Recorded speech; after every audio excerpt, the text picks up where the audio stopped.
Italian Football Podcast.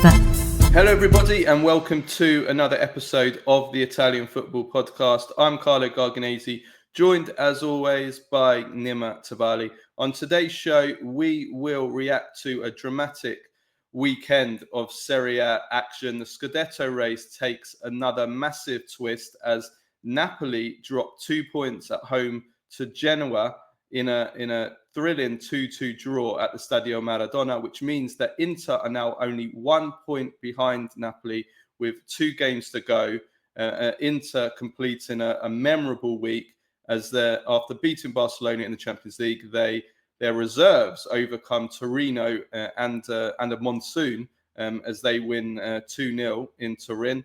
A 96th minute equaliser from Lazio means that they deny 10-man Juventus what would have been a vital win in a crazy race for the top 4. It means that Roma can now go 4th if they beat Atalanta on Monday. Milan warmed up for the Coppa Italia Final against Bologna by beating Bologna 3-1 with another late comeback. Milan now have a glimmer of a hope of a top 4 miracle. Very unlikely, but it's actually possible. We'll also have our usual Baggio, Premface and Serie ASS of the week. There's some magnificent Premfaces this week, but you have to stick around for that. Okay, so a quick heads up for all the Serie A fans in the UK and Ireland. You can stream every single Serie A match live on OneFootball. No matter which team you are backing, OneFootball has you covered. You can watch on Samsung, LG and Fire TV or on the website tv.onefootball. And what's even better is that you can choose how you watch it. You can grab a team or season pass to watch all the matches until the end of the season or just the ones from your favourite club. There's also a match day pass for £9.99 to watch all of the weekend's games or a single match on pay-per-view for £4.99. And if you miss the live game, you've still got access to all the match highlights too. So if Serie A is your thing, OneFootball is where it's at. We have a link in the description of the episode for you to buy your preferred stream. For all first-time listeners, this is our free weekly episode that we do every Monday, reviewing the weekend Serie A action and all the biggest talking points in Italian football. If you want to support the Italian Football Podcast and receive all of our content that we do throughout the week without any ads, including a weekly Q&A episode every Tuesday where we answer all of the questions from our patrons, plus the weekly Thursday midweek review show, plus interviews, post-match reaction, and much, much more, then go to patreon.com/TIFP, become a subscriber for just $3.99 a month. Now you can also sign up to be a paid subscriber on Spotify for the same price. Link is in the description. You can also watch us on YouTube now as well. And you can also become a patron on YouTube via YouTube memberships. Go to our YouTube channel on youtube.com/@itafootpod for more details. And for all of you that do listen on Spotify, Apple and iTunes podcasts and also watch us on YouTube, please give us a 5-star rating, give us a follow and a like, and on YouTube, do the same. Nima has disappeared, so I am doing this alone for now. He will be back. But yes, just to say that please do all of that because it really helps us to grow and do more quality content for you guys. So let's get into Napoli against Genoa first. 2-2 at the Stadio Maradona. Napoli will be kicking themselves. Antonio Conte was very angry and dejected at the end of the match, and it's understandable. They've thrown away 2 points. They've thrown away what Conte said, their bonus. And it means that now the Scudetto race is so tight again. It's 1 point going into the last 2 matches of the season. And next, Napoli play away to Parma, who are going to be a very, very difficult team to play. Their record against the big teams this season is absolutely brilliant. They beat Juventus, beat Milan, drew with Inter, and they've been, really a different team under Cristiano Chivu. They're fighting against relegation as well, so they have to play that game. And I think this is a big drop points from Napoli because the bonus, the game where the hardest game was always going to be that Parma game away. That was the game where they could afford a draw and then just win their last game against Cagliari. Now they have to go to Parma and try and win that game. So it's a big mistake by Napoli to throw away these 2 points. I mean, it's such a strange title charge and title race, because on the one hand, the bonus, as he called it, I call it the cushion, the safety is gone now. But equally, if Napoli beat Parma and Inter lose to Lazio, they're champions. So nothing really changes, yet everything changes. And that's the dynamic of this title race that is so crazy. But for Napoli, I mean, they look at the game itself, and it's one of those games which is, yes, they can kick themselves. There were some defensive errors, but I look at how they prepared for it, how they were structured. I don't really understand what more Conte and Napoli could have done, because they did everything they were supposed to do. But like he said himself after the game, they had 2 shots on target. They scored twice. These things happen at times, and Napoli have had luck go their way, throughout the season. This is kind of that maybe evening out a little bit, because Genoa, yes, they scored 2 good goals. The second one in particular is a brilliant header. But on the preponderance of chances, looking at how the game looked overall, this was a grab and smash. I mean, Napoli were in complete control. And they won't understand how they conceded those 2 goals and how they dropped those 2 points.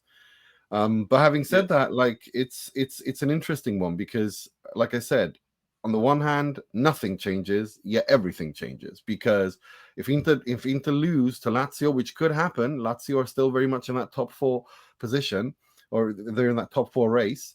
If they lose to Lazio and Napoli beat Parma away, which is very possible, then Napoli are champions.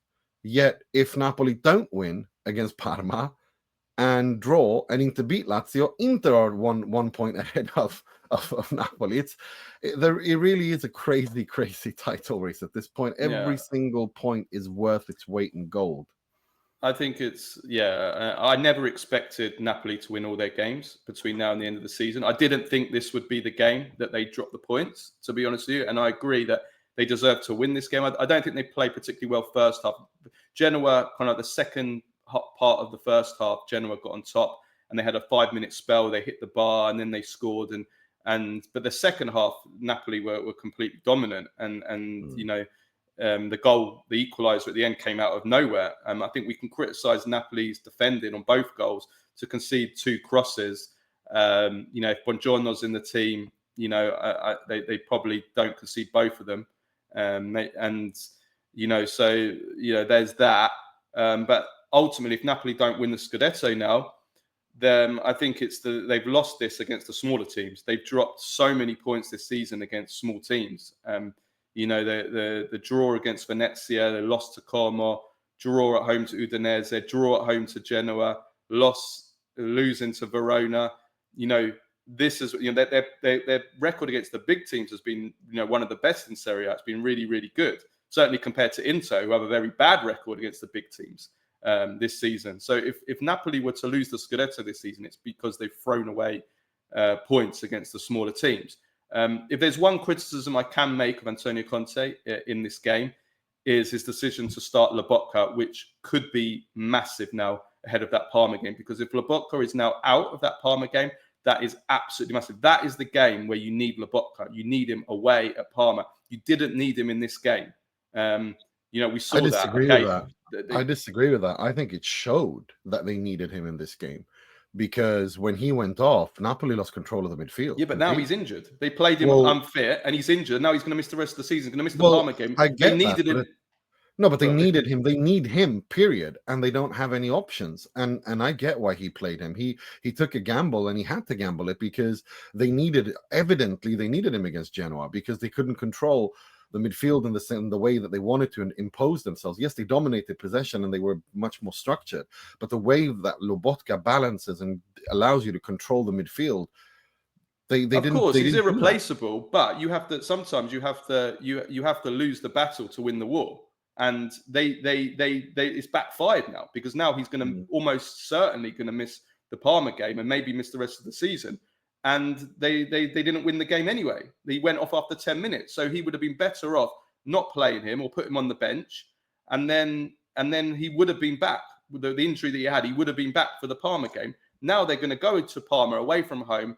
Really tough match away in a game that they now have to win. They can't just afford a draw; they have to win, and they won't have Lobotka. So he's made a huge error there playing him. I don't know. I think fit. you can argue it both ways, to be honest with you. I think the fact that he started Lobotka showed that he needed Lobotka against Genoa, based on how fragile, in the sense that they couldn't control and dictate and impose themselves in midfield against Genoa. And equally, you could argue it the way you do. I just think that it's a depth issue, and I think it kind of, again, is kind of what Conte's been unhappy about, in the sense that Billing and Gilmour, they just aren't at that level to win the Scudetto, and the depth isn't there. They have depth in attack. I think Raspadori has shown that he is an outstanding player now, and we're going to get to him. But I can't blame Conte for this.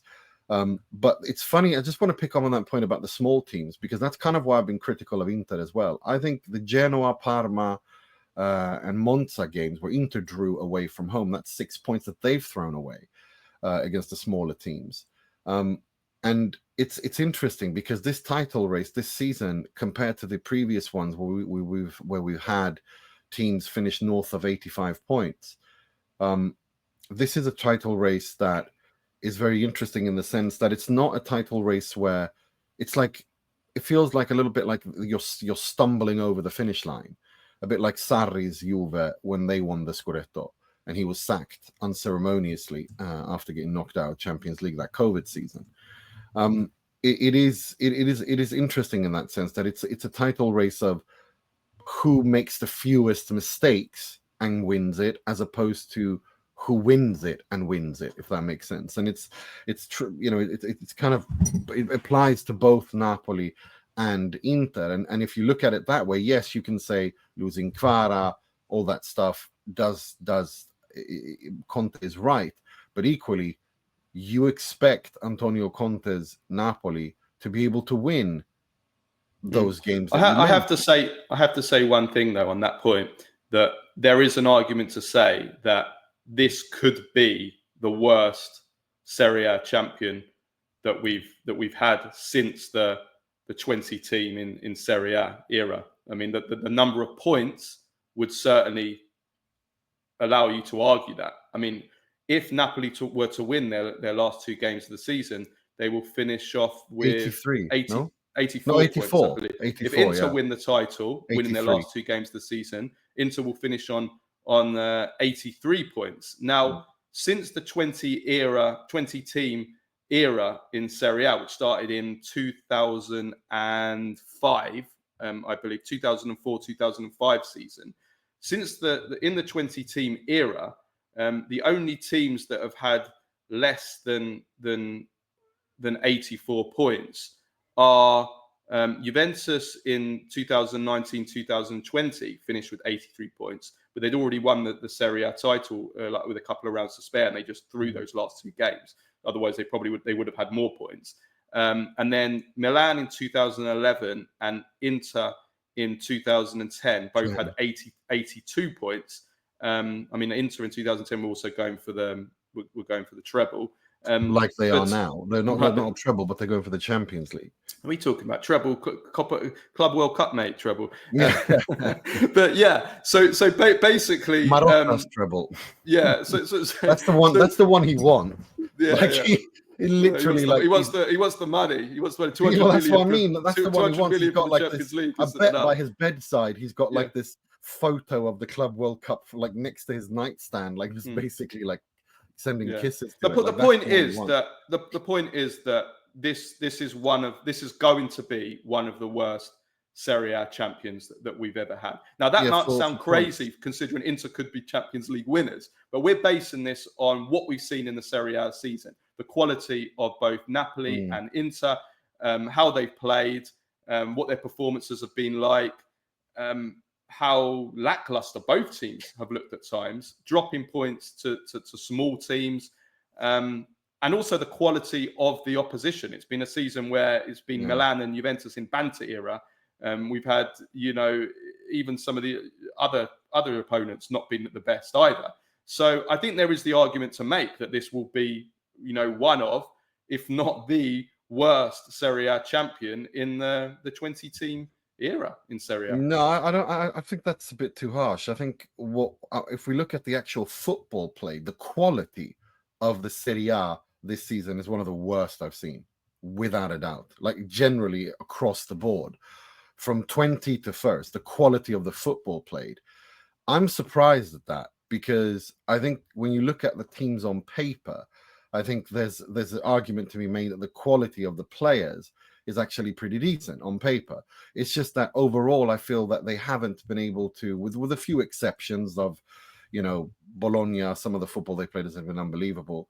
But overall, I think the quality of the football played this season in the Serie A has been pretty low. And the football that the teams have managed to express and play has been pretty low. And I think that kind of shows in Europe as well. The fact that Milan, Juve, and Atalanta were just knocked out by lesser teams in Europe, and Lazio unable to go past Budo Glimt. From teams from farmer leagues, as the Prem would say. Exactly. And Fiorentina, even though they got knocked out against Betis, they haven't really impressed in this season in Europe in terms of the football they played. Inter have impressed in Europe. They really Fiorentina were awful against Real Betis, by the way. Horrific. Yeah, exactly. They really just were. Corners, and that was it. Yeah, they had nothing. And that's what I mean. I feel the football played by the Italian teams this season, and the quality of the football played in the Serie A is one of the lowest I've ever seen.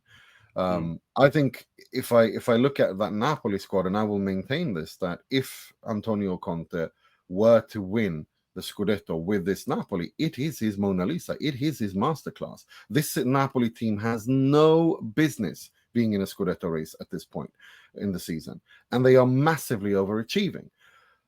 Conversely, if you look at the drop points, where they've dropped points, that's where you can actually criticize Conte for, because he does have a group of players and a squad and a system that should be able to draw. Yeah, but that's also been a problem for Napoli this season. To not draw against Venezia, to not draw against Udinese, to not get hammered by Verona. Yeah. They have to fight every game, though. They have to win. Every game is a fight. And when you win games all the way by one goal. What happened against Genoa?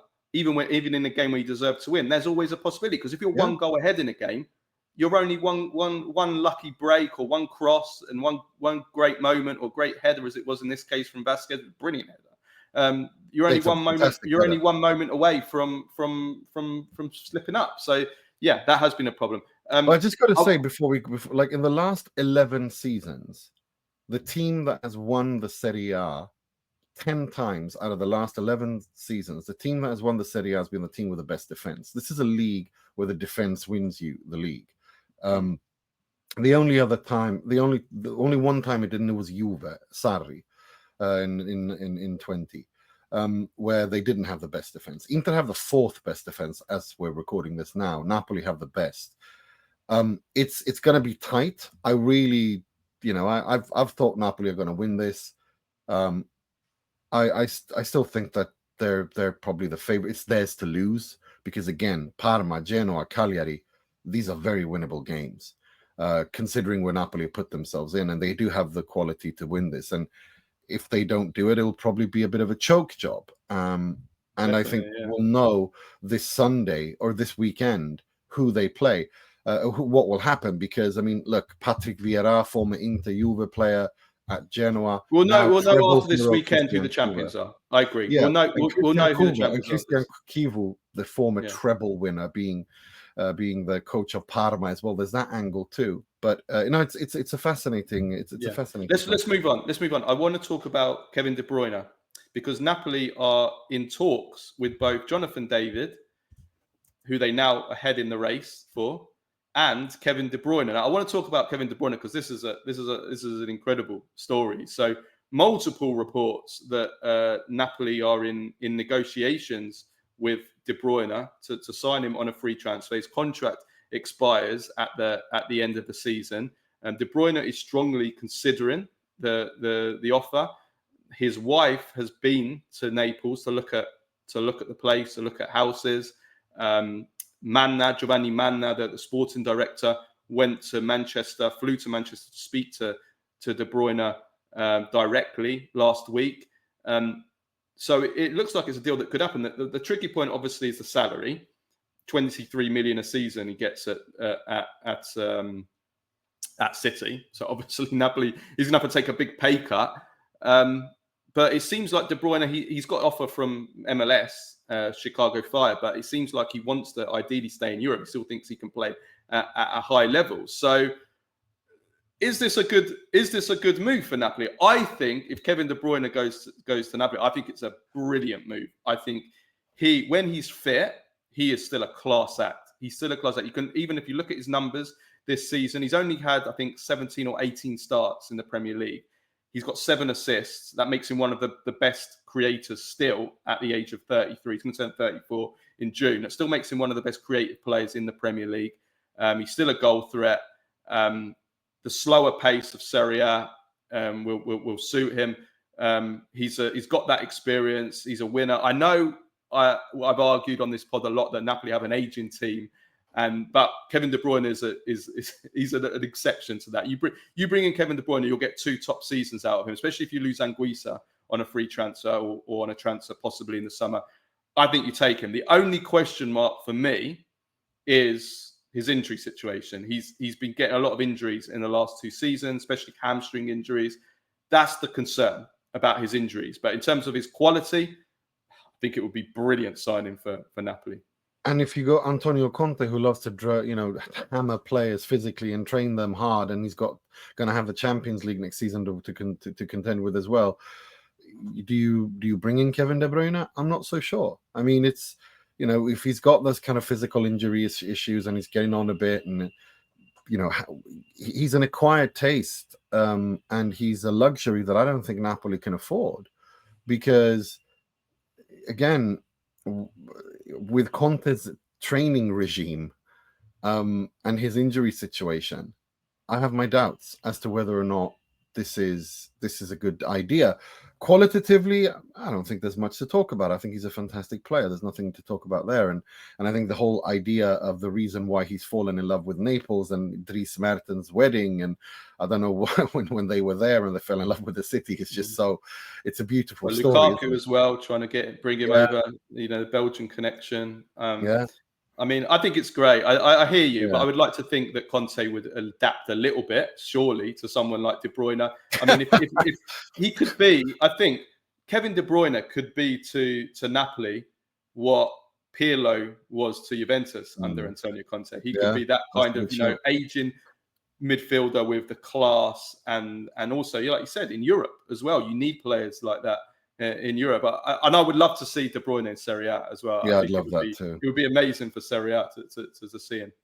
I'd love that too. I think it's an interesting one, but I think it's one of those things where, I've seen them linked to Jonathan David. I've seen them linked to Ademola Lookman. I think those are more important moves for Napoli to make than and of course Osimhen being linked to Juve and stuff like that. I think if you're going to make something, I'd rather see them go after Lookman. I'd rather see them go after Jonathan David under Conte. I think those are better, smarter, more financially viable moves. Let's move on to Inter now. Now we've spoken about the whole Scudetto race, so we don't need to go over that again. But first of all, I want to talk about the weather. This was bad. It was a monsoon, from nowhere. The skies just opened up. It reminded me of the Juventus versus Perugia game in the last game of the 2000 season, where it just it wasn't as bad as that. I mean, the ball didn't even move a meter in that game, but it did for a while. It was waterlogged, the pitch, and it wasn't moving. And they stopped the game. Then they restarted it. They did a pitch inspection at half time, and then the second half it was actually okay. But it was pretty insane. It was quite amusing. There was one moment where Shea Adams slid in. And he went for about 30 meters. It was like being at a water park or something like that. He was laughing as he was sliding too. It was very, very funny. He was laughing as he was sliding away. It was very, very funny. He's probably used to it in Scotland, isn't he? Like, do you know what I mean? But yeah, I mean, it was pretty funny. It was pretty amusing to watch. But I mean, in terms of Inter, they played their reserves. I thought they played really well, their reserves, and only Bastoni from the starters played. And when we see now, they've won 2 games in a row with their reserves in Serie A. It was their substitutes, in my opinion, who turned around the game against Barcelona when they were, really starting to struggle physically. And so maybe, Nima, the backups and the reserves are not as bad as we thought they were. No, I think this season has shown overall that it's like I said. I think it's a Serie A where the quality on paper is not as the quality on the pitch is not as good as the quality on paper. What I do want to talk about, however, is Zalewski at Inter is under Inzaghi is really an interesting one. And I said it at the time in January, if you remember. I said I think he can really become a player. I like this signing because he's a signing that suits how Inzaghi plays, and potentially I think Inzaghi can really turn him into a monster. And we see more of that. He played him as some sort of a inverted winger in a kind of a mezzala role, but not really. More of a 3-4-3, if you will, almost. And he was just outstanding in that role. The goal was beautiful. And I think he's going to be very useful. Inter must keep him, and I think they will, because for 6 million euros, his age, they want to rejuvenate. He's a wide player. He's shown that he works in this system. And I think with a full preseason, I think this could be another Di Marco situation where you take a player and he just works so well in the system that you get him to bloom and blossom. And I really, really like this move. And it's good for everyone. It's good for Zalewski to leave Roma, because at Roma he's not making anyone happy. Roma want to get rid of him. They don't know what to do with him. He works at Inzaghi at Inter, and it's in this system. So no, I think this is another one of those situations where a move just benefits every party. As for Inter's reserves, yes, to a certain extent, I don't think they were as bad as people have made out to be. I've heard some ridiculous, bollocks, if we're perfectly honest, said about Taremi being the worst signing Inter have ever made. And it's like, yes, if you're 6 years old and your memory only stretches back 5-6 years, you can argue that. But unfortunately, Inter were founded in 1908, not in 2008. And I remember gay porn stars like Marcos Vampeta, literal gay porn star, playing for Inter. So, and that's not me being hyperbolic. Google Marcos Vampeta. No, don't Google Marcos Vampeta. Unless okay, this is a guy who was a Brazilian national team player who, when he came to Inter, it was found out that he did gay porn. I'm sorry, but that's just a fact. I think of Gabriel Batistuta. I think of Tommaso Rocchi. I think of Ishak Belfodil. I think of Darko Panchev, who came as European champion and was atrocious. So yes, it's been ridiculously exaggerated to the point where it's like I don't even go near it because I think it's stupid. But it's been disappointing. Yes, Correa isn't good enough. Arnautovic isn't good enough. Taremi has not been good enough this season. We know that he's been injured. Now he looks much fitter because he's not in pain anymore. When it comes to the midfield, the problems are there. I think Aslani has played well these last few games. I think he's shown what he can do, the quality he possesses that forced Inter to buy him. But I do think the time is running out on them. I think Fratesi will have to wait and see, because it feels like they haven't decided yet what they want to do there. But yeah, I do think that the time has come perhaps to rejuvenate there a little bit. Oh, for sure. No doubt about it. I just mean in the last week, I think they've been fantastic. They've got you back into the title race. Mm-hmm. Okay, Napoli as well, but still, they've won the games. And I do think, you were dead when you made those substitutions and the players came on. You got that new energy, and held your own. So yeah. Also, Martinez. That was just the only other thing I wanted to say. He made a save! Yeah, unbelievable save from.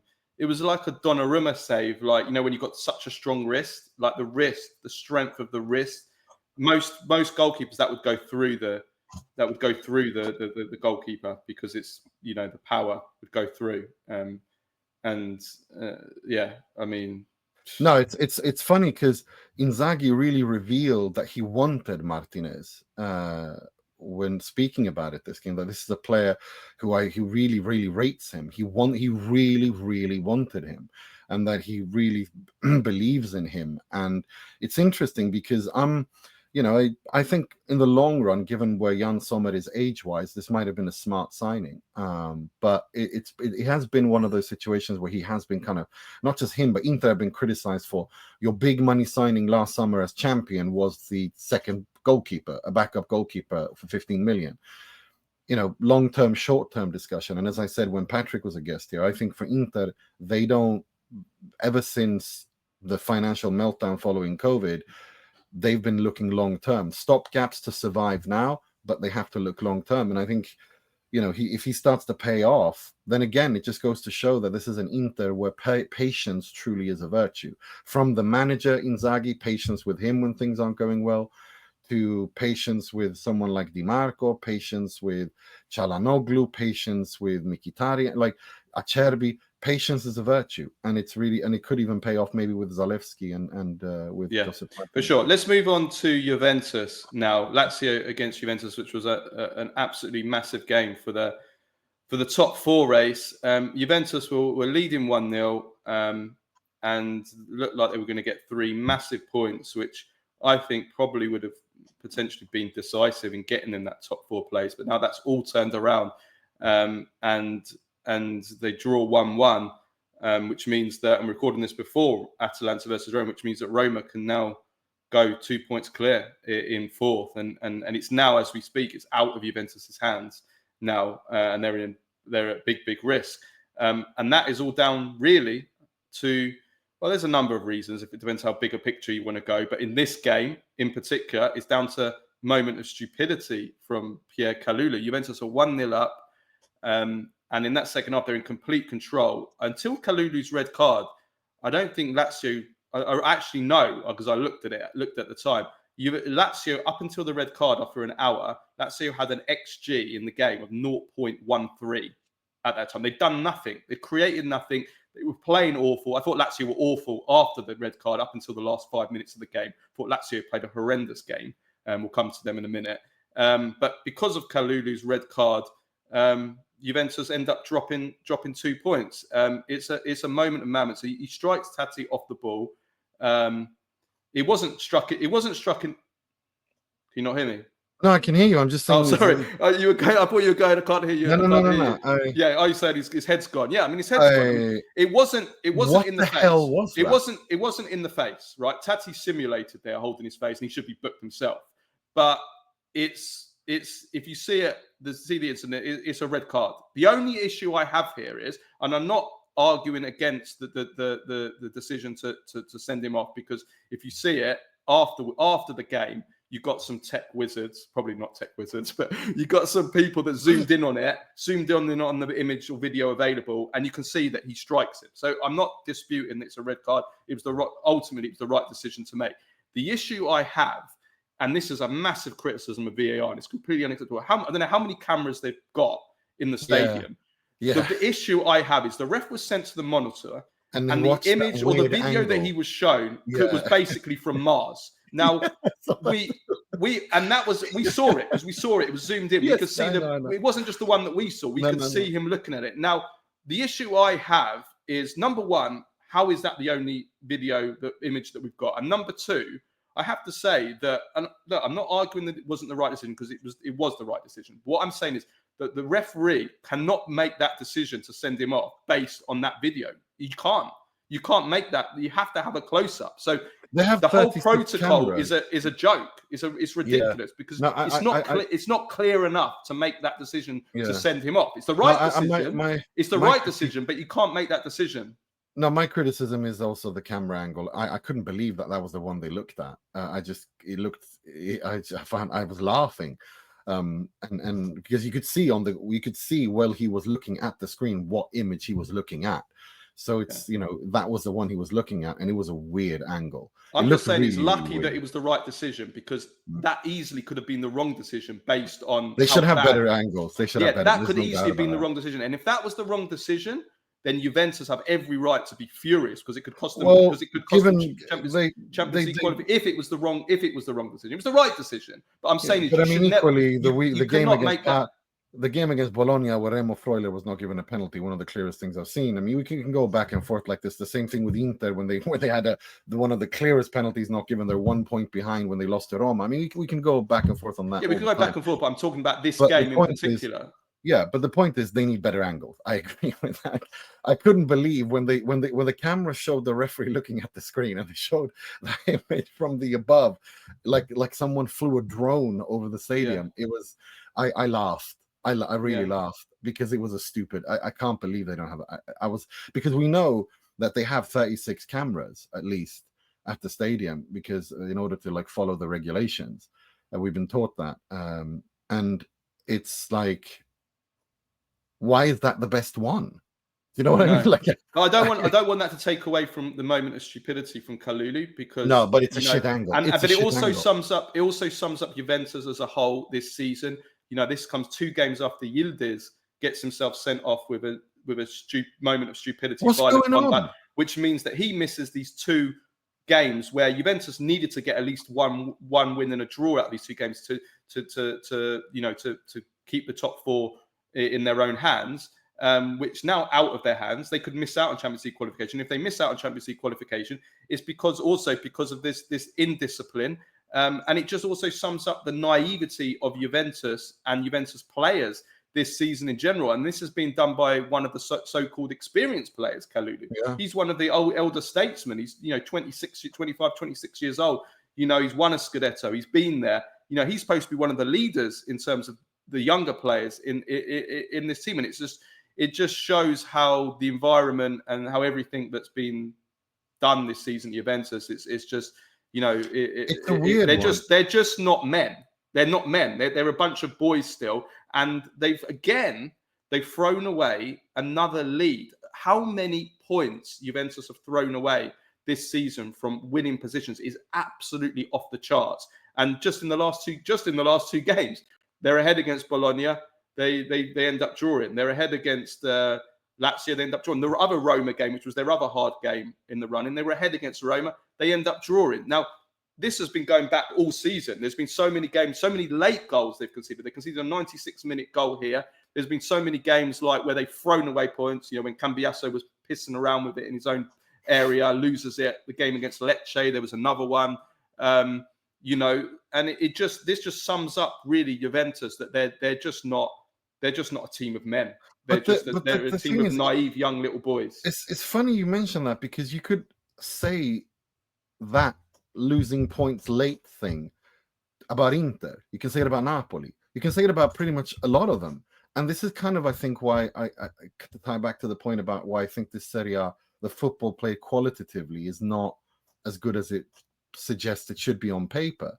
Usually these bigger teams, they know how to close off games. They don't do these mental lapses where they lose 2-goal leads in 5 minutes or 10 minutes. You don't see Juventus players historically punching and getting sent off for violent conduct. That's what I mean. It's not a Juventus team. Yeah, it's not weird. It's a weird one. It's a weird one. Tudor has improved things from that perspective in terms of, well, not discipline, but in terms of, they look more like an actual team that's standing up and showing character, a little bit more character. We've seen more of that even in this game, being down to 10 men.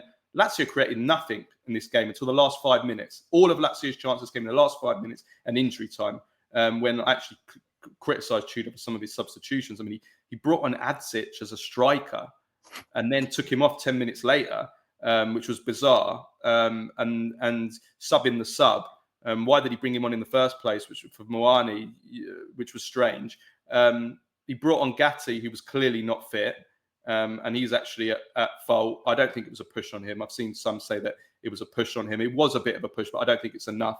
I think he's under the ball anyway. So that was a fault. That was Gatti's at blame, at fault, along with McKennie for that goal, the goal. But it's also another goal conceded from a ball to the back post. Again, Juventus making the same. It's been the same. We talk about Groundhog Day with Milan. I've got a Milan shirt on today. We talk about Groundhog Day with Milan all this season. It's the same with Juventus all season long. We've had the same thing: going ahead, conceding, stupid, indisciplined red cards, conceding goals at the back post all the time. It's the same all the time. Juventus. How many goals have Juventus conceded from crosses to the back post? A header's one, either scored straight from the header, or the header across goal, or header saved, pushed back out. Same thing. Same thing against Bologna as well. Exactly the same goal was scored against Bologna, across the near to the far post, comes back in, they score. So it's the same old story.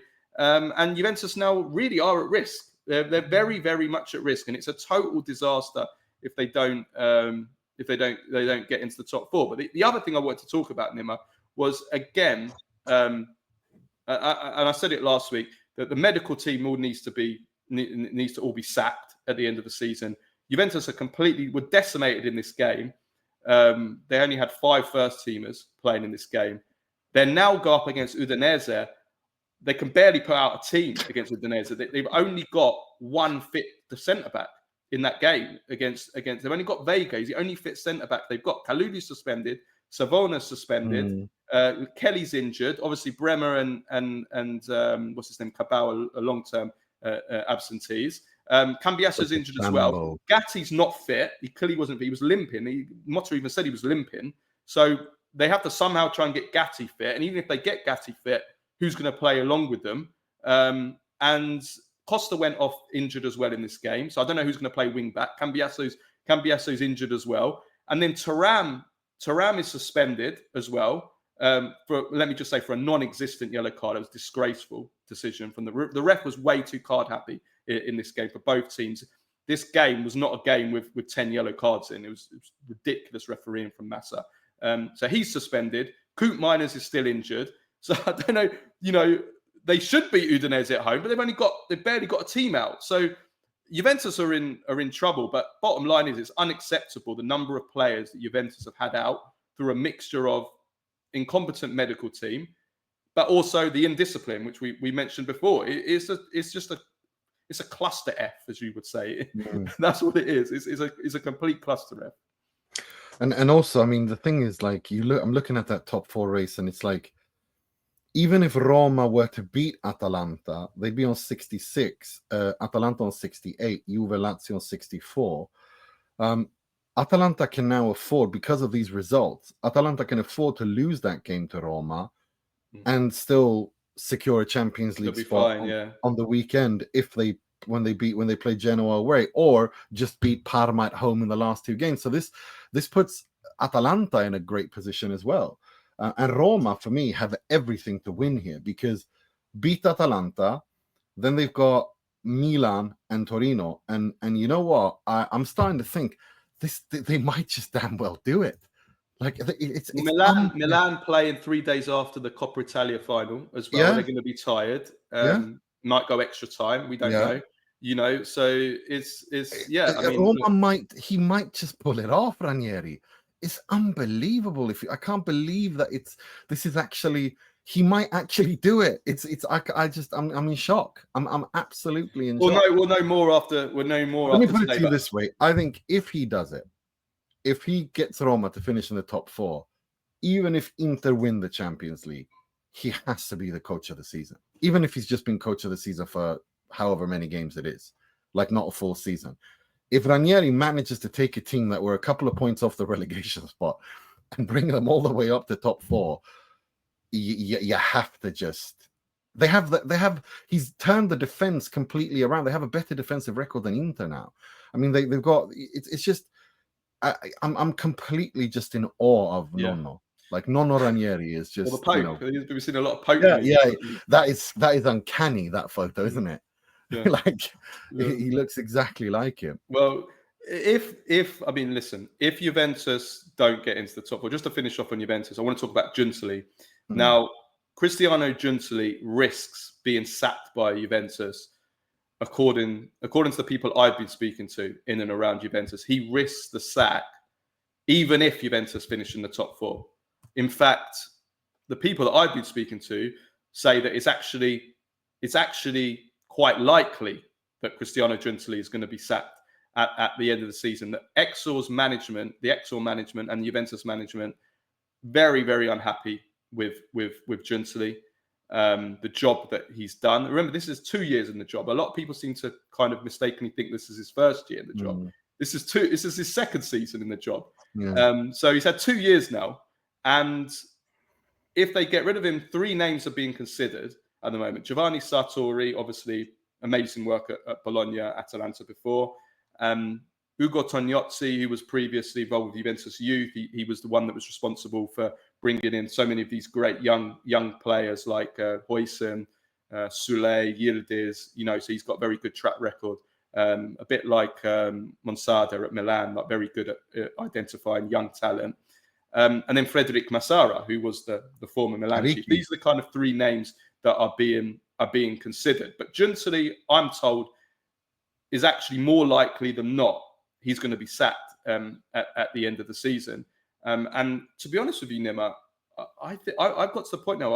I think it's the right decision to sack him. I really do. I was earlier on in the season. I was like, oh, maybe we should give him a chance. But when I look at it now, towards the end of the season, I mean, if you look at just from this season alone, he's chose Thiago Motta over Antonio Conte to be the manager. That's been a disaster. They've had to sack him a few months before the end of the season. He sacked Allegri. Well, sacking Allegri, I mean, that was always the plan. What I'm unhappy with the Allegri thing is the way that it was all handled. It was handled very ugly. It was very ugly the way it was handled, but not so much at the time after Allegri went. This season, the way that he just cut ties with anybody that had any kind of association or connection or relationship with Allegri, Szczesny, Danilo, the way that was handled in January. I mean, it was. I thought it was. It was very badly handled. It actually made things more difficult for you. Like Juventus went the whole month of January without a centre back because they decided that they wanted to cut ties with Danilo just because of some grudge to do with Allegri. I mean, that was ridiculous. Then, of course, there's the money spent, which okay, it's not as bad as some people say because of the it's gross versus net. But it's still a hell of a lot of money. But the bad thing is the big money signings that he made have been disasters. Coop Miners, Douglas Luiz, Nico Gonzalez, who's improved a little bit, but still, you're talking 3 players there. What, 140 million, 150 million or something between the 3 of them? I mean, the money that's wasted. Then you've got Alberto Costa, who actually did all right. It was probably Juventus' best player, but he's looked a disaster. You pay 15 million for that mid-season. How has he helped Juventus get Lloyd Kelly? Floor? Yeah, Lord Kelly buying him for 24 million. And then you think that he didn't sign Calafiori because he said because they said it was too much money to pay 40 million or 50 million for Calafiori when you're wasting this money on these other players. But given the injuries that Calafiori has had, and given the injury situation and how injuries have been handled at Juve, maybe that was a blessing in disguise. Well, yeah, maybe, but I mean, I think the way that he's handled, and then they're letting the youngsters go as well, which is obviously something. I know that's something that Exor are really angry at, that they let Huijsen and Sule go, who are 2 players like, Sule the last few months has been one of the best players in Serie A, and he looks like a big talent for the future. But Huijsen is now, I'll be honest, I didn't see it myself with Huijsen. I'll be honest. I liked Huijsen. I'm not going to lie. I didn't think he would reach these levels. I didn't. But still, you sell him for that amount of money, and then you sign Lord Kelly for more, and then now Huijsen is worth 80 million or I think he's got a release clause of 60 million. But I mean, it's disaster after disaster after disaster. So, and if you don't get top 4, I think it doesn't even matter the top 4. I think that everything has been handled. Everything that Giuntoli's been in charge of has been shambolic. I think it's not just that the players and signings haven't panned out. It's not just the Thiago Motta. It's how he's handled himself. The way that he's handled situations has not been da Juve. And that's a surefire way of getting yourself sacked. There's a certain way of doing things at Juve. And if you don't do them that way, and it turns into this kind of shit show, then your days are numbered. And I think that's kind of what it is. These ugly manners of handling things like that is just not how it's acceptable to do at Juventus, and that's why he will. I also think that maybe it's time to. I think they might just get rid of him. To be honest, and I think it would be. But then again, okay, but you have to have someone there to take over. Sartori just extended his contract with Bologna, but then again, I don't think Bologna will stand in his way, if you know what I mean, because of his age and how well he's done. Yeah, but he's you don't quite know old. him. He's Yeah, like he is. 67, 68, Yeah, something he like is. that. He's He's not an young. Altmeister. Yeah, he's an Altmeister, you could say. But yeah, no, it's going to be fascinating to see how they handle it. But I'm starting to lean towards a situation where I think Juventus don't have a choice but to get rid of Giuntoli. If I'm going to be honest with you, I don't think you can go into next season. I think you need to clean break here, and I think I do still think Cristiano Giuntoli is a brilliant director. I still think he what he did at Napoli was truly unbelievable. His career is fantastic. He still masterminded the second best summer mercato after Inter in the summer of 2009. His summer, when he got rid of the Insignias, the Martens, the Ruiz, and all of that, and he brought in Hvicha, Kim Min-jae, you know, all these signings, Raspadori, like all of that, and put together that Scudetto winning side that maybe had they not played that Milan under Pioli, probably could have gone even further in Europe. Because, let's remember the way that they smashed Liverpool. They played a football under Spalletti that would have paid off in Europe. I think they were unlucky to be drawn with Milan. Yeah, I do think that, however, having said that, there's a right way and a wrong way of doing things at Juve. And I think Cristiano Giuntoli, since he took over at Juve, has done pretty much every major decision. Every single major decision he has done, not only has he gotten wrong, but he's handled and gone about it in the wrong way. And that is then you're a dead man walking if you do that at Juve. Yeah, I think I also believe that. Be careful what I say here. I also believe that the fact that Giorgio Chiellini is now going to be taking on a bigger role within the club spells bad news for whether the chances of Giuntoli staying. And the reason why is I know that Giorgio Chiellini is not a fan of Giuntoli. I can't say more than that. Everybody in the world. I said that on this pod around about November, December time. I said that I know that, maybe I didn't say it on the pod. I can't remember. I was told it around November, December time that Giorgio Chiellini, who at the time obviously didn't have a particularly big role at Juventus, that Giorgio Chiellini didn't rate Giuntoli. And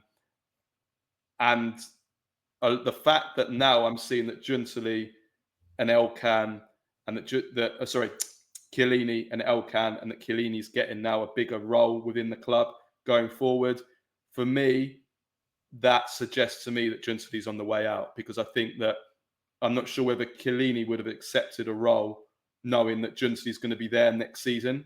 That's why I think that Giuntoli's in trouble here, regardless of whether they finish top. I mean, if they don't finish top 4, he's gone. 100%, he's gone. There's no way you can keep him after failing to finish in the top 4. My thing is, who do they like? It's not just that. Like the thing with it's such an implosion, a spectacular implosion at Juve, that I really don't know who they bring in and what coach they should bring in to fix this. I really don't know. I really don't tell you. I mean, if you fry Giuntoli, well, then Osimhen is off the cards probably. Yeah, because then also, you won't bring in someone like Spalletti. Okay, well, do you bring in Sartori? Well, Sartori, okay, him and Conte, do they work?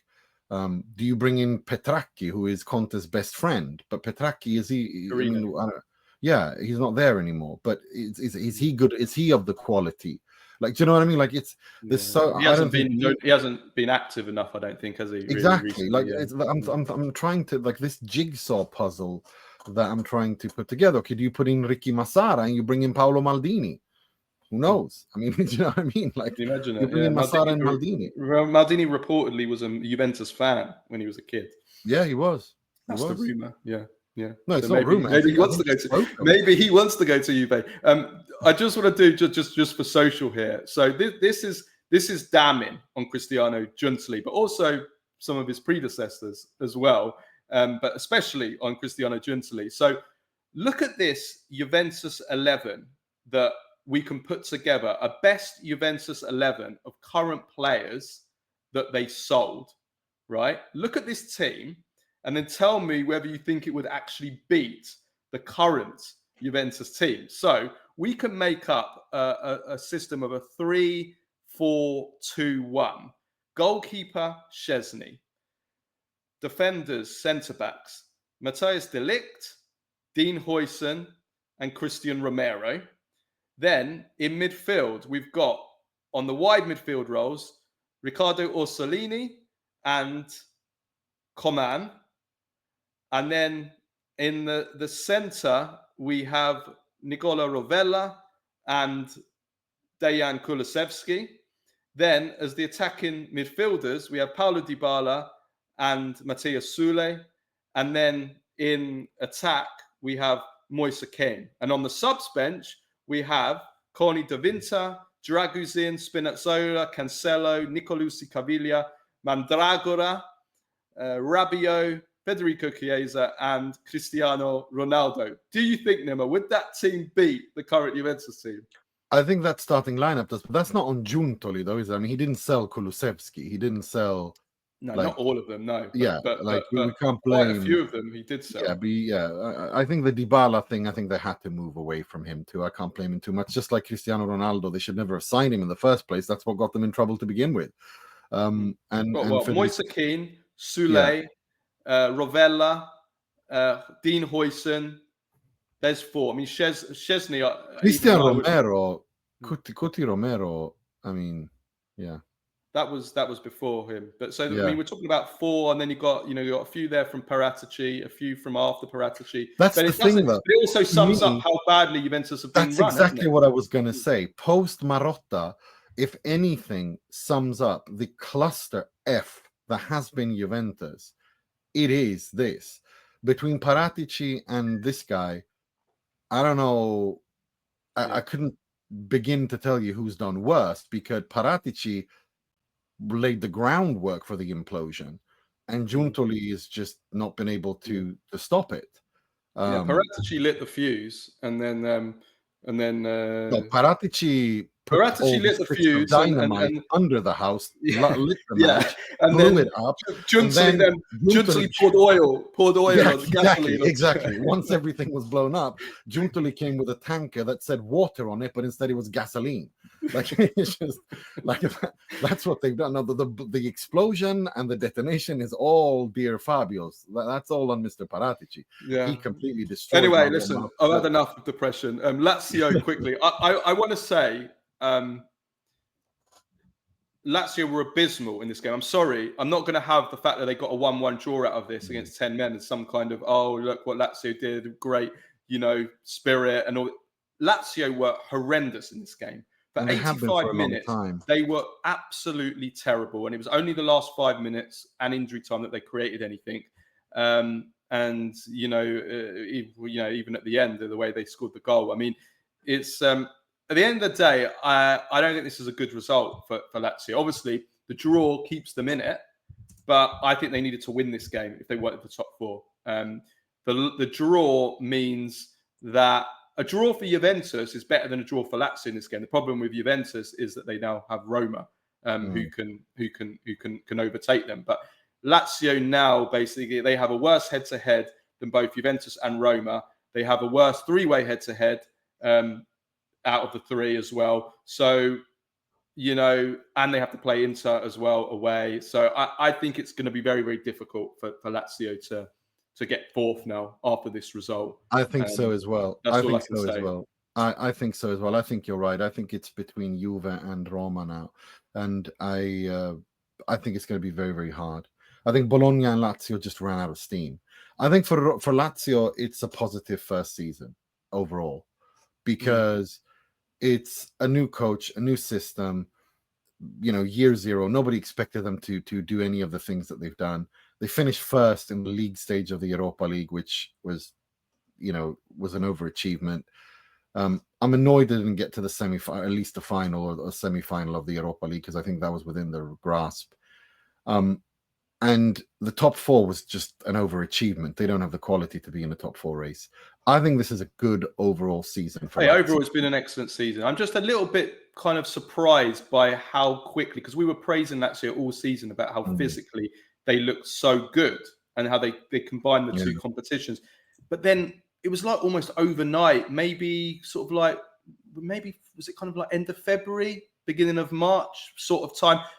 The drop-off was just overnight. Off a cliff. Off a cliff. And then they never got it back.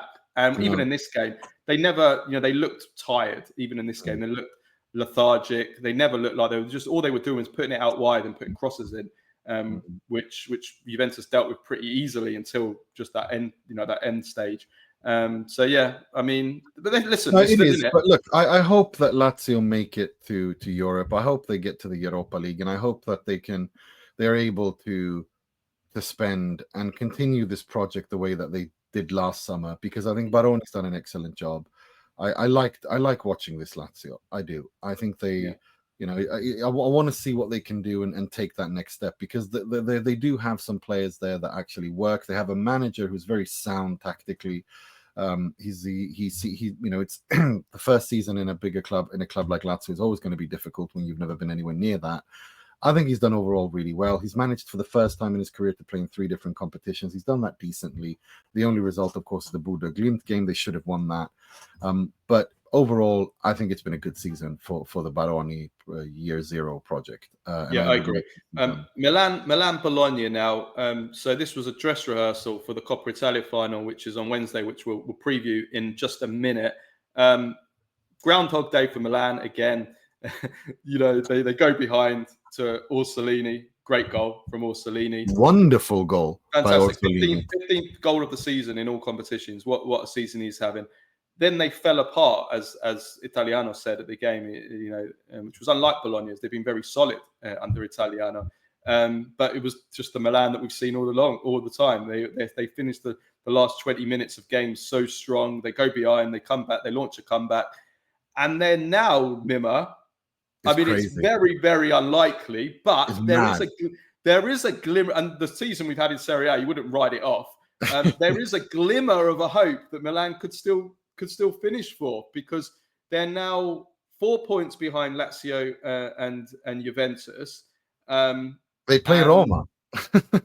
And they play Roma, so they can get 3 points there. Lazio play Inter. Juventus, I mean, they're a complete mess. They can barely find a team.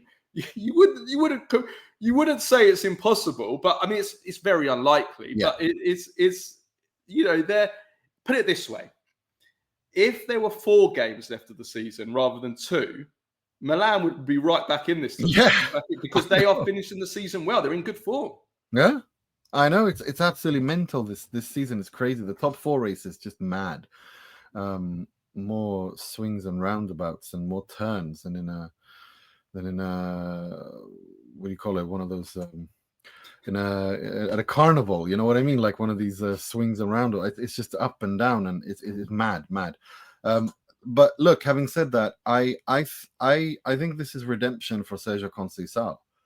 The fact that they keep coming back from goals down to win. This is like, how many times have they come back from goals down? They have the most points in Serie A this season from losing positions. From losing positions, and it's Sergio. It's a typical character team of Sergio Conceição. I really think that I think they're going to win the Coppa Italia. I think they're going to secure a European spot that way, and then they're just going to go into the last few games and just be relaxed, because even though it's been a very, very bad season or difficult season, they will have 2 trophies. They will not have lost to Inter, which was very important for them after losing 6 games in a row. They've beaten Inter twice. They've drawn Inter twice. They've won 2 trophies, beating Inter along the way. That's going to be important for their self-belief. If they beat Bologna. Yeah, if they do it, and they they could potentially pull off one of the miracles of the season by finishing fourth, but from where they are. And I really think that Milan should be careful with what they do. I think try to keep Conceição. I really rate him. I think if you give him a proper season, a proper preseason, a proper mercato where he can impose his ideas on this squad, I wouldn't be surprised if Milan were challenging for the Scudetto already next season. I think he's found the system that works to get to make the Theo Hernandez and Rafael Leao. I know he didn't play in this game, Rafael Leao, but he's found the system that works to get those two in a kind of manageable the 3-4-3, because that way you minimize the defensive weaknesses of both of them, because even if you get caught out a little bit on that side, you've still got the left centre back can come in, or you've got one of the centre midfielders that can come over and cover. So you're sort of like protected more there. Whereas, in a 4-3-3 or 4-2-3-1, you're just completely exposed on that left flank. If with both of them. So I think that end of the day, the proof will be in the pudding will be on Wednesday. If they win that game, then maybe you do have a question to ask on whether. I mean, Conceição, I think, is gone, but you at least have the debate. Well, should we rethink it? Maybe should we rethink our decision to change Conceição, because they are finishing the season really well. They are one of the most informed teams now. I think it's 4 wins in a row now, including beating Inter in the Coppa. And since they've gone to the 3-4-3, they've won 5, lost 1. So you have that run all season. You're right up the top. So yeah, I think they're on good form, Milan. But let's talk about the Coppa Italia final now. Let's preview the Coppa Italia final. So it's on Wednesday at 2100 CET at the Stadio Olimpico. So the team news is that Milan. Tomori got injured against Bologna, but I think the belief is he should recover for the final. If he doesn't, then Kyle Walker will come in. Quite interesting, actually, that Kyle Walker can't get in the team now. He's a backup, which is I guess a bit damning for his career as well, that he can't even get into the Milan team that had such a bad season. He hasn't been able to get into that team. But anyway, and I'm not surprised at all. Like. I didn't expect him to be just walk into Milan's team. I think. Well, you would think with the right backs that they had, when it's Emerson Royale or Calabria, you think that he's got enough to get into the right back. But in the end, they've changed the formation, which probably penalised him as well. But anyway, Fofana should return from injury at centre midfield, and then really the only kind of ballottaggio is between Jovic and Gimenez, and Gimenez has started to really hit form now and scored two excellent finishes against Bologna. So surely you would start Gimenez, wouldn't you? Wouldn't you think? Would you start Gimenez after score? You have to start him, don't you? Look, he's the big money signing. He's the one that they want to get going, and they need to get him going. And for him to now that he's in good form, coming off scoring, you have to exactly. That's what I mean. So you have to do it. And look at Jovic. I think they should keep him, but he should always be a reserve. But Gimenez is the big money signing. He's the marquee guy. He's the main guy who's supposed to do it.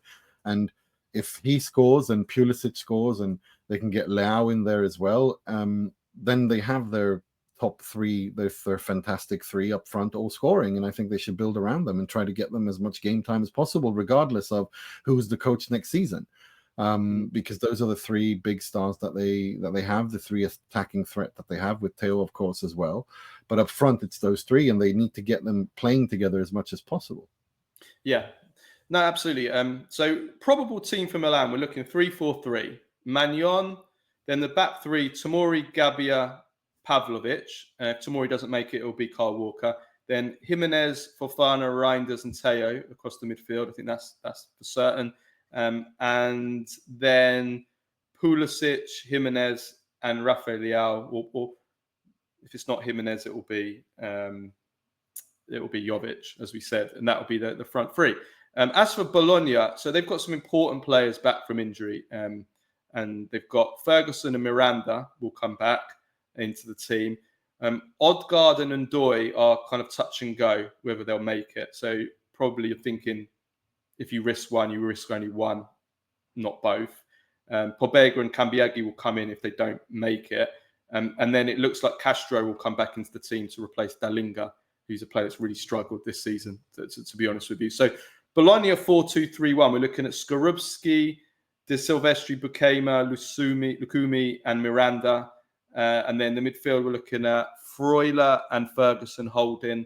Then Orsolini, Odegaard, Cambiaghi, and then Castro in attack. So that's what we're looking for Bologna. You're pretty confident, aren't you, that Milan are going to win this? You're pretty strong on Milan, aren't you? Yeah, I am. I am very strong on Milan winning this because I don't want to. I feel bad saying this for Bologna, but again, with Vincenzo Italiano, it seems, we have a saying in Swedish: "Up like the sun, down like a pancake," and it's like that's how it's been this season. It's been woof, and it was so good when it was at its best, but when it comes to the end result, it just crashes down. He's got nothing to show for it. They're out of the Champions League, I think we can safely say. And they're in another final, and they look, yes, Orsolini has been fantastic this season, but it's come apart a little bit. I don't feel that it's the Bologna we saw a couple of weeks ago when they were on that fantastic form and they beat Inter and they just looked, they were pushing on. They've run out of steam, and that seems to happen quite a bit with Italiano. At Fiorentina, we saw it, and now we see it at Bologna. Having said that, of course, they've, it's a huge overachievement for them to even be in this position. But again, constructing a big career, he's not.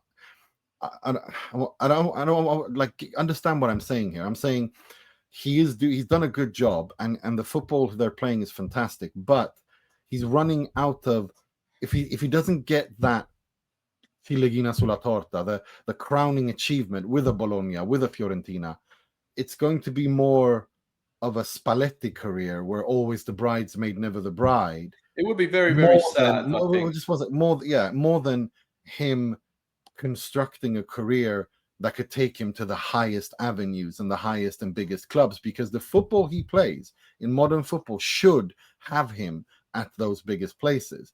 But if he keeps not getting that crowning achievement at Bologna or Fiorentina, etc., keeps missing out almost, I wonder if that doesn't become the thing, because you know how Italian football is. It's very ruthless. It's about the results at the end of the day, no matter how Italian football is also superstitious as well. I remember Carlo Ancelotti, when he was at Juventus, and they kept saying that he was, that he was a loser manager. He just didn't have that. But the superstition comes in, and you think, this is just a manager you can never imagine winning. And that is a kind of an old-fashioned, outdated mentality in Italian football. With Italiano, I think it's the one he should have won was the one against Olympiacos. That's the one where you can criticize him.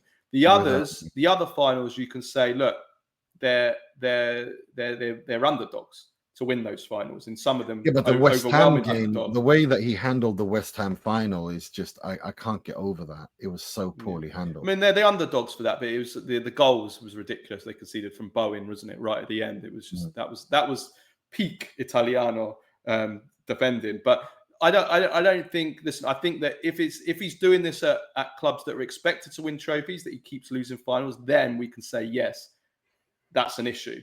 But when you're losing finals at a team that are not even expected to win them, with the exception of the Olympiacos one, because Fiorentina were the stronger team, and they completely flopped in that final. They played a bad final and they lost. That one, I agree with you. The others, I think that, for me, it's just more sad than anything else. If they were to lose this final again, I feel awful for him. That's 4 finals. Four. Is it 4? Is this the 4th one? Yeah, I think so. I mean, he's got 2 Conference League. He lost the Coppa Italia final as well. To Inter. With Fiorentina, To Inter, wasn't it? Yeah. So it'll be 4 finals lost in 2-3 years. That's but for Milan, when was the last time Milan won the Coppa Italia? 2002, I think. And they've they've not, it's funny because we had a segment earlier on the season when Roma lost their shit with Roberto Rossetti, and Claudio Ranieri was furious with Roberto Rossetti. And Roberto Rossetti, if you go back and check that out, Roberto Rossetti was that when Roma's Rossetti Wars, as I call them, started, was the Coppa Italia final against Milan. That Coppa Italia final. Milan have never done well in the Coppa Italia. They've always, it's been weird, isn't it? They've always done fantastically in the Champions. They might even have more Champions Leagues than Coppa Italias. I'm not sure. Might have to double check that. But yeah, they don't do, even when they had the great kind of like Sacchi, Capello. I mean, this year, this shirt I'm wearing here, this is a beauty, isn't it? Yeah. This one is from 90. I think this is 94. I think this was the year they beat Barcelona in the Champions League final. I think this one. Even then, back then, you know, Milan were always struggling in the Coppa Italia. They didn't care. They did not care. And no, it's interesting. But like to move it on to Milan, I do think that this is, looking at the Theo Leao Mignon project. They have, you know, they will have won the they've won the Supercoppa, they've won the Scudetto. If they win the Coppa Italia, it kind of brings everything full circle. They will have won everything in Italy. And the question then is, where do you go from here with Theo Mignon Leao? Do they, because once you've won everything in a country, okay, you can continue winning it. But the question is, you want to win new, bigger and better things. And I just don't know if Milan can win them the Champions League. So I think you need to make a decision on what you do with those guys. Do you need to change them?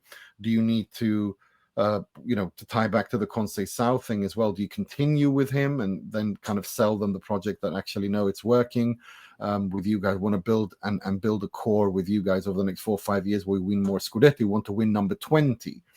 Because that's also a big thing for them. It's the second star for Milan. You know, Inter had it first, just like Inter won the first star first, but Milan still need to win that second star to join them.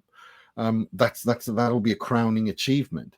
But the Coppa Italia win, if they win it this week, will kind of be like it's like a full circle kind of moment, and it also mitigates a lot of horrors. This, you know, at the end of the year, history books will say Milan won 2 trophies. They beat Inter along the way to winning those trophies.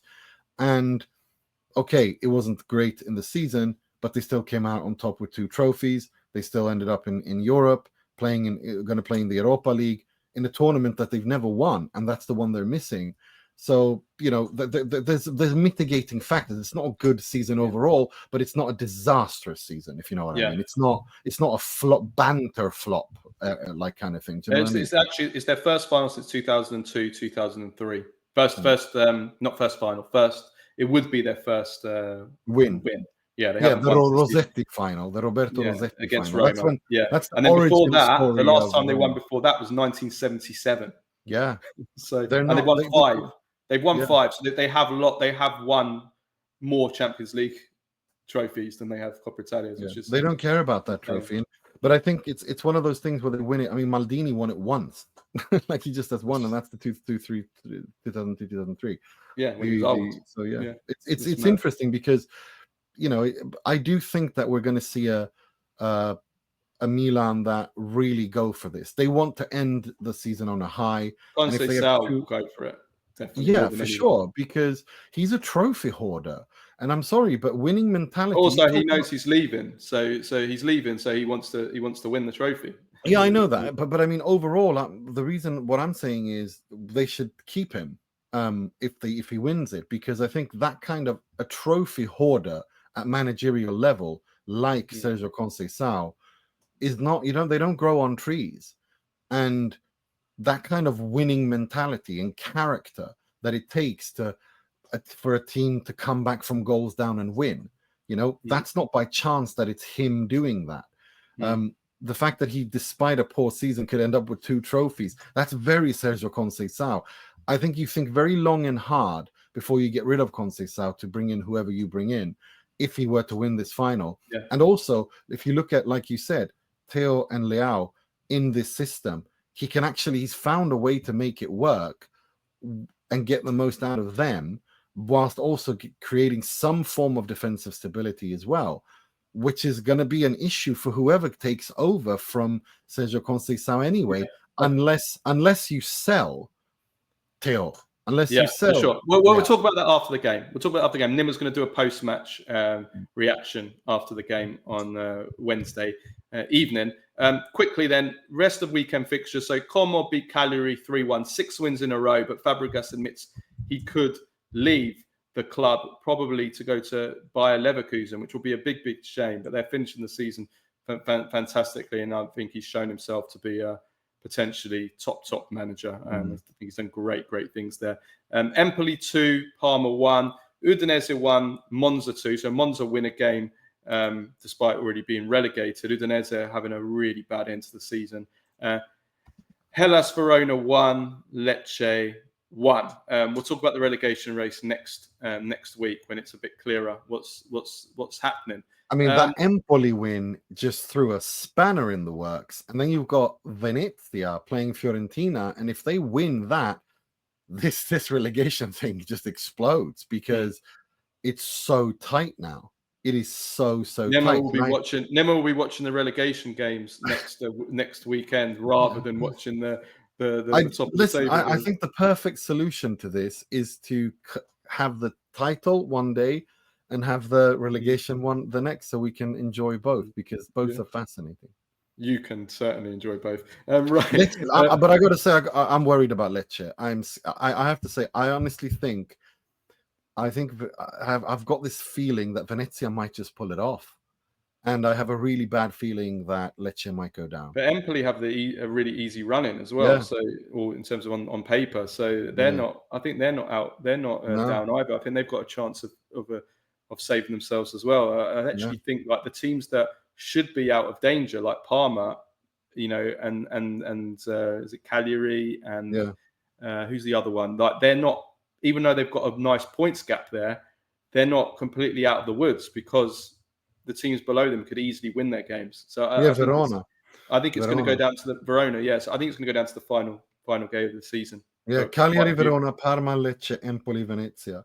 But I mean, I think Cagliari and Verona, given that they've got 5 points down and it's only 6 to play for, I think they'll be fine. But Parma, Lecce, Empoli, Venezia, 4 teams, two relegation spots. That's one to watch out for, which makes it also interesting for the Scudetto race because Parma need a point against Napoli. Yeah.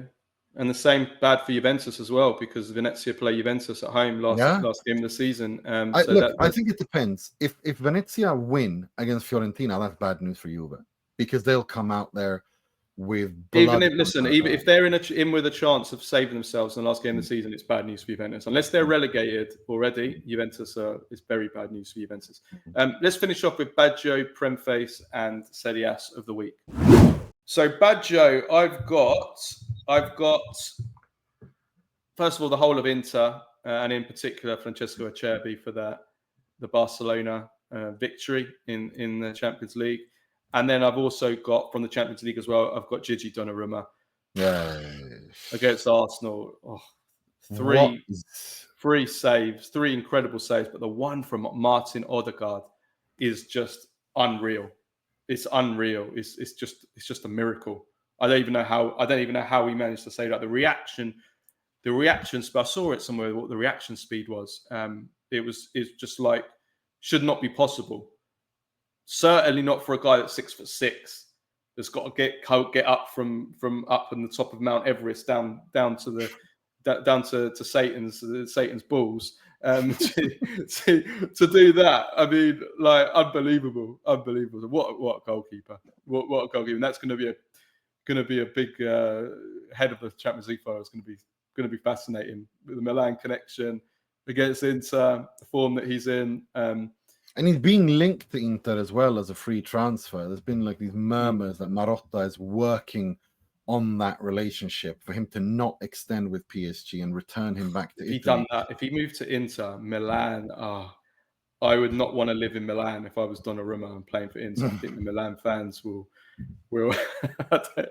I would not advise him to make that move. I don't think his life would be very nice, to be honest with you. If as much as I know you would love it. I think. But yeah, it would be very think, Marotta to continue building the core around Italians. Do you know what I mean? If PSG win the Champions League, I think Donnarumma deserves the Ballon d'Or for what he's done. Listen, I think it's funny you bring that up because I was talking to this about. So listen, if they don't win the Champions League without Donnarumma, and I think he's definitely, if they win the Champions League, then he has to be in the conversation, because the only reason PSG are even in the final, and we don't know what he's going to do in the final, is because of Donnarumma's saves. It's just one insane save. The only reason they beat Arsenal, you can say that PSG looked better in the overall game, and they probably did. They look like they're a better team than Arsenal. But the Liverpool game as well. If you break it down to the chances created and the saves made, if you look at the XG in the game, Arsenal had a much higher XG than Arsenal in this tie. If you remove the penalty as well, it's even more. Donnarumma made 3 miracle saves in the second leg. He made 2 miracle saves in the first leg from Trossard and Martinelli. He won them the tie. Sorry, he won. No, he did, and I think against the Liverpool and Aston Villa as well, it was just the 2 penalty saves against Liverpool, against Aston Villa. He made, and Aston Villa looked like they were gonna. They had them rattled, and that's what I think. That's where Inter have got to take a note out of what Aston Villa did in that game, but also what Arsenal did in the first 20 minutes in Paris, where they rattled them and they couldn't handle the physicality and they couldn't handle the crosses. And even the long throws, they were doing long throws. They were doing Tony Pulis ball. They were doing. I mean, it was pure terrible, and it was pure Mikel Artetanejahu in that first 20 minutes. Like Thomas Partey was coming and doing long throws from like anywhere in their own half. I mean, they couldn't handle it. So I think that there's a lot for Inter to learn from that. Premface of the week. We've got some absolute crackers here. Oh, before we go to Premface, Orsolini's finish against me. I mean, that is it. It's stunning. He's having an unbelievable season. That deserves to be mentioned as Baggio of the week as well. Yeah, for sure. Right, Premface of the week. We've got some golden ones here. I'm going to start off with Mark Goldbridge. Right, so Mark Goldbridge said, "Lenny Yoro is." Start that again. Mark Goldbridge said that Lenny Yoro is the best teenage centre back of all time. He's better than Rio Ferdinand was at the age of 19. He's proven it on the biggest stage in the Europa League. So that's what Mark Goldbridge said. All I can say to that is, did Beppe Bergami ever exist when he was 18 in the 1982 World Cup final? Man marking Karl-Heinz Rummenigge. Did he not exist? Did Franco Baresi not exist at the age of 18? Being a key player for Milan at centre back, winning the Scudetto. I would even say you've got Matthias de Ligt, who I'm not the biggest fan of. Me neither. But at the age of 19, he almost led Ajax to the Champions League final as captain. So I mean, even now, I would say he's not even the best teenager in the world now. Yoro, I would say that's Paul Kubasi of Barcelona. My thing is. The biggest stage being the Europa League is what I find so brilliant and kind of encaptures why I refer to Brent Di Cesare, which is his actual name, and not this moniker he's got. I refer to him as Brain Goldfish because that's the intellectual level. He has the brain of a goldfish and the football understanding of a goldfish. It's just nonsense. It's another disturbance of the piece of I call him David Brent Di Cesare is what I it's just in what galaxy is the Europa League the biggest stage? Brent Di Cesare, so he's Italian. Yeah. But he knows I remember telling you he knows nothing about Italian football though. That's the thing. Yeah. I know. It's and I don't understand why. You know, he was a former policeman. Yeah, I read that somewhere. He was a former cop. Yeah. My favourite one was when he said that Marco van Basten was overrated, and that he lived his whole career. He lived off a mishit volley in '88. How many Ballon d'Ors did Van Basten have? Only three. Only three. Only three. Yeah. Like Not, Platini then. Platini mm, had 3 as well, didn't he? Platini had 3, yeah, 3 in a row. Yeah, cool. Yeah. So that's Mark Goldbridge. Then we have Richard Keys, who is one of the kings of Premfacery. So he Is describes such a bitter human being. I love Chelsea's Richard Keys. opponents in the Europa League or the Conference League semi-final as a select 11 of IKEA salesmen. Eurogordon. Well, it's given that he said it about Eurogordon, I'm going to give him a pass because You don't like fine. them? No, of course not. We call them the monkeys But from can you Skansen. imagine? Skansen is a zoo. Skansen is a zoo, like an animal park on Djurgården, which is a part of Stockholm, and people refer to Djurgården as the monkeys from Skansen because like that, the apes from Skansen, like that's what they're known as, and with tongue in cheek. We'll have to pass that on to Richard Keys. Yeah, no, I want to thank Chelsea for putting an end to that, because it has been completely horrific having to live in a country where the media in this country are trying to pretend that what Djurgården are doing is some sort of a miracle, comparing it to when IFK Gothenburg semi-professionals won the UEFA Cup twice in 82 and 87, when that IFK Gothenburg side, or Malmö, went to the final of the European Cup in 79, or when Trelleborg beat Lazio in the 90s, or all these other, Helsingborg did it against Inter at the San Siro, getting to the Champions League. Having the Stockholm media in this country trying to reinvent the wheel and turn this ridiculous this tournament, which I actually quite enjoy, but turning it into some sort of, equating it with when Inter beat Barcelona and United, when IFK Göteborg beat Barcelona and United and Galatasaray in the 90s, when in the Champions League it went to the quarterfinal, like these kinds of things, when they're trying to do that, it has been hell, and therefore it has been so nice. Thank you, Chelsea, for bringing some sanity back to these overhyped Stockholm media losers who've been just banging on non-stop for 2 weeks. I am eternally grateful for the humiliation you gave them.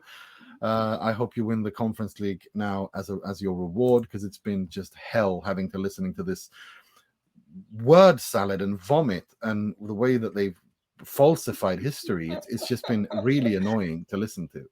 Okay, we're talking about falsified history. This is my favorite Premface of the week, is Jason Cundy on Talk Sport. So immediately after Inter versus Barcelona game, which was, in my opinion, the greatest Champions League tie of all time. I really believe it is. I think the only one that can maybe, in my memory, Milan Liverpool. No, but I mean tie. I mean over 2 legs. Oh, overall, over a 2-legged tie. The only one that I can think of would maybe Roma, be the Real Madrid Man City one, where when they scored like those 2 injury time goals to take it to extra What about time. the PSG Barcelona crazy one as well, where you remember that? Yeah, that was an incredible one. But what was so unique about this one was it wasn't like one team smashing one team in the first leg and then a crazy comeback in the second. We had quite a lot of those. This was 2 games that were, pretty the same. 3-3, 4-3, ebbed and flowed. It was close. Both games were incredibly tight and could have gone either way. Whereas we've had Barcelona thrashing Liverpool 3-0, then Liverpool win 4-0 in the second leg. We've had, those kind of, we had Roma losing 4-1 and then winning 3. Like we've had those ties before, but both games, so I think, rightfully so, I think it's being considered by many as the greatest Champions League tie of all time. So Talk Sport, after the match, straight after the match, they asked their listeners, is this the greatest, not just Champions League tie, is this the greatest football game of all time, or what is your greatest football game of all time? That's what they asked. So one listener rings up, a guy must have been probably in his 60s. He said, the greatest game that I've ever seen was Italy versus Brazil in the 1982 World Cup. Which Italy won 3-2. Just one of the most incredible games ever. If you haven't watched it, watch it right after you listen to this. Watch it. I think it's on YouTube. It's just the most epic game that you'll ever get. Paolo Rossi scored the hat trick. But anyway, so Jason Cundy was. So the listener says this, and Jason Cundy goes, "Oh yeah, that was a great game." Scalacci. I like Jason Cundy. I'm sorry. I think he's entertaining. He makes me laugh.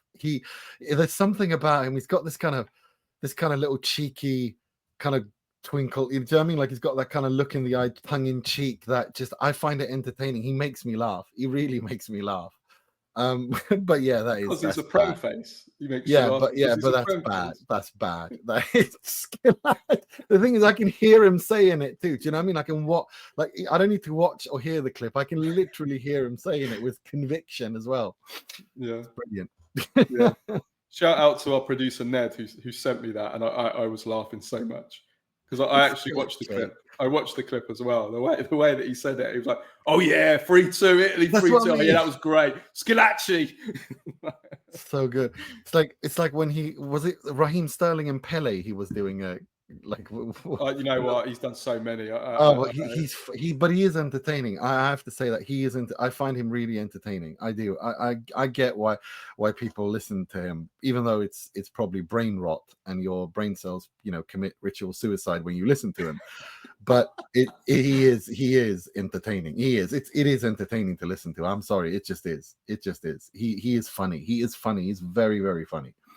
Maybe if it's Jason Cundy. We need to. No, I do. He makes me laugh. Get Jason Cundy on the show. Yeah, we do, because I find him entertaining. I really, really find him entertaining, and also it's just because he comes across as someone who doesn't take himself very seriously either. He just shouts it out. Do you know what I mean? Like he's at the pub, and it just becomes so. Do you know what I mean? I don't know. It's part of Premface, isn't it? You're proud. You're proud to be. Proud to not know the answer to your question. Yeah, but he doesn't take himself seriously. The others do. What's his face? Who that you've got the Rory the Tory. Yeah, Rory the Tory, and the other one, Martin Samuel. They take themselves so seriously. This guy, he doesn't take himself that seriously at all. Loud of rubbish. Like, but like this Jason Cundy does not come across as someone who takes himself very seriously. The others do, but the one that I love. I hope they get you on the because before Inter played the Champions League final last time against Man City, they had you on, and you two had an epic argument. It was me and Martin Samuel. I hope they get you on Talk Sport. He wrote an op-ed about it. I thought it was very, very funny that he was so triggered that he wrote about it, about how it was hilarious. But I got to say, he is funny. I mean, there's a clip I can't remember. It's a couple of years old where he's comparing Pele and Sterling, I think it is, and it's just so funny. And the other host, I can't remember who it was grilling him about it, and the back and forth was just very, very entertaining to listen to. It really was. Yeah, it certainly was. Right, to finish off very quickly, Serie AS of the week. I've got two. First of all, the Inter fans who left the Miazza when Barcelona scored the 3-2 goal. Nah. Did you see this viral? This viral video? So they left the stadium, and then they heard after they left the stadium that Acerbi had equalised, and they were begging like the stewards, "Let us back into the stadium," and trying to get back, and they couldn't get back in. So they've missed something absolutely historic. I mean, what Serie A's are you? I mean. You don't leave then, like you just don't. There's actually been a bit of controversy about it though, because apparently I think it was Fabregas left the stadium as well after the 3-2, and then they let him back in, and there's been a bit of controversy that why was he let back in, but these Inter fans weren't allowed back in. But there's also been apparently Marco Materazzi left after the 3-2, but then came back in as well afterwards. So yeah, quite a few fans that left and thought that it was thought it was dead. I think everybody thought it was dead, to be honest. But you never leave the stadium until the game is over. Never. That's one of the first rules. Golden rules, and especially when Inter are playing. I mean that game was 120 minutes of Pazza Inter condensed into one match. It was just mental. And I when Acerbi scored that goal, I didn't even celebrate. I was just sat there, just empty. I couldn't believe what I was watching. I mean, I've spoken to many Inter fans. Most of us didn't enjoy that. it was not an enjoyable experience. It was just mostly I was nauseous for 120 minutes. It was just pain and nauseating, and the nerves, and it was not a nice experience. I'm glad it's over. I don't want to do it ever again. No, it certainly wasn't good for the health. No. It was. We had one of our patrons, Claudio Caltaruccio, who sent us an image of his heart rate and like what it was at the start of the game, and how it it peaked. It peaked at the time. It peaked was when a Cherby equalised. Yeah, it went through the roof. Cherby's equaliser. Yeah, no, it's one of the. I don't know if it's the best game tie, but it's definitely the most dramatic Champions League tie I've seen. Like, it was. Yeah, it's mental. Insane. It was Pazza Inter. One other Serie AS of the week, just to finish off, it is our good old friend Serie A TV rights once again. So we were sent this in from one of our patrons, one of our listeners, Gabor Adam, I think his name is, and he so he's talking about the TV rights in Hungary, Serie A TV rights in Hungary. They sold the rights, he said, to Arena 4/Match 4, and they were supposed to be showing the Bologna-Juventus game. So this is from the week before. And but instead, they decided there was a tennis game on before the Juventus versus Bologna game started. And it was only some kind of minor tennis game. I think it was like some ATP Challenger event or something. It was just like some game that nobody cared about. Like, it wasn't like Yannick Sinner against Carlos Alcaraz. It was some nobodies basically. And the game, like, it was a close game, and the game hadn't finished. It kept going on, and the game didn't finish until 34 minutes into the Bologna Juventus game. So what did they do? What did Arena 4 do? They just kept showing the tennis game. They didn't stop the tennis game and put the Bologna Juventus game on. They kept showing the tennis game. So all the Hungarian Serie A fans went absolutely ballistic. Well, of course they did, and they basically inundated the Facebook group of the rights holders of Arena 4 and went just berserk. It's so stupid, though, isn't it? I mean, yeah. Like, what are you thinking? Yeah. So another Serie A TV rights shambles there. This time from Hungary. Okay, that's everything for today's show. We'll be back with a Q&A, which we're going to record also on Monday, but we'll probably push that out Tuesday or Wednesday. Yeah, probably Thursday, I think, because we got the Coppa Italia on Wednesday, haven't we? Wednesday evening. Yeah. Okay. Yeah, we'll see. Well, anyway, it's coming later this week, and we will have, like Nima said, we will have a post-match reaction from Nima on Milan versus Bologna in the Coppa Italia final. So until then, ciao, ciao. Have a good week.